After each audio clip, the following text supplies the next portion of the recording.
আমি একটু ওই জায়গাটাতে আসতে চাচ্ছি যে ব্যবসায়িক, এখন আমি একটু I want to play my own Devil's advocate.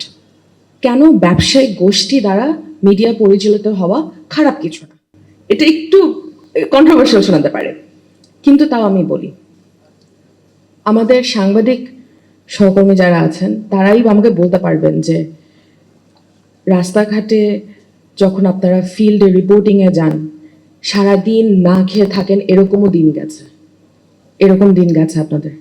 আপনারা আমাকে এটা বলবেন যে, আমি জানি আপনারা আমাকে এটা বলবেন যে আপনারা এমন, স্পেশালি গত 1.5 বছরে আমি এটা একটু বেশি শুনেছিলাম, ঠিক মতন বেতনটা দেয়া হচ্ছে না।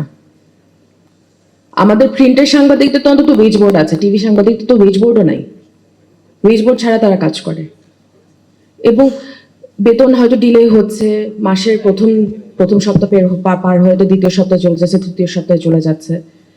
কিভাবে করে সংসার তারা চালাচ্ছেন এটা শুধুমাত্র তারাই যা বলতে পারবেন। আমাদের কমিউনিটিতে যখন কেউ ফ্ল্যাট কেনে, আমরা না খুব সেলিব্রেট করি।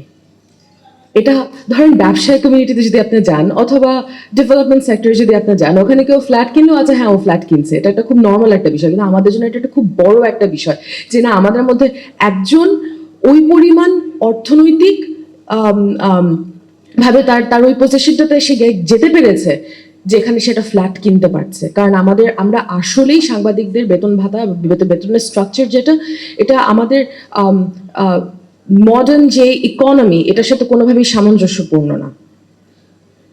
তো সেইখানে কর্পোরেট মিডিয়ার যে রোলটা, কর্পোরেট মিডিয়াতে যে সাংবাদিকরা কাজ করে, যদি একটু বড় কর্পোরেট মিডিয়া হয়ে থাকে, সেখানে বেতনটা রেগুলার হয়। আপনার সাংবাদিক যদি না খেয়ে থাকে, আপনার সাংবাদিক যদি তার বাচ্চার স্কুলের ফিসটা না দিতে পারে, তার থেকে আপনি কখনোই স্ট্যান্ডার্ড আশা করবেন না। আপনি ভালো স্ট্যান্ডার্ডস মেনটেন করে সাংবাদিকতা আপনি চান যে কোনো সাংবাদিক ফেক নিউজ ছড়াবে না, মিসইনফরমেশন ছড়াবে না, ডিসইনফরমেশন ছড়াবে না, তাদের ট্রেনিং দেওয়া প্রয়োজন, অনেক কিছু আমি মানছি। কিন্তু সে যদি ওই পরিমাণ তার ইকোনমিক রিমিনারেশন না হয়, সে কখনোই কিন্তু আপনি যে স্ট্যান্ডার্ডের সাংবাদিক চাচ্ছেন আমাদের সমাজে, সেই স্ট্যান্ডার্ডটা আপনি কখনো পাবেন না। এখানে আসবেই হচ্ছে একটু গরিব ঘরের মানে রিক্রুটরা, যাদের জন্য হয়তো হ্যাঁ ঠিক আছে, মাসে 15,000 টাকা পেলাম, এটা দিয়ে আমার সংসার চলে যাবে, এটা দিয়ে আমি কোনো মতো আমি করতে পারবো। তখন যেটা হয় যে তাদের এডুকেশনাল স্ট্যাটাস একটু কম হয় অন্যান্যদের তুলনায়।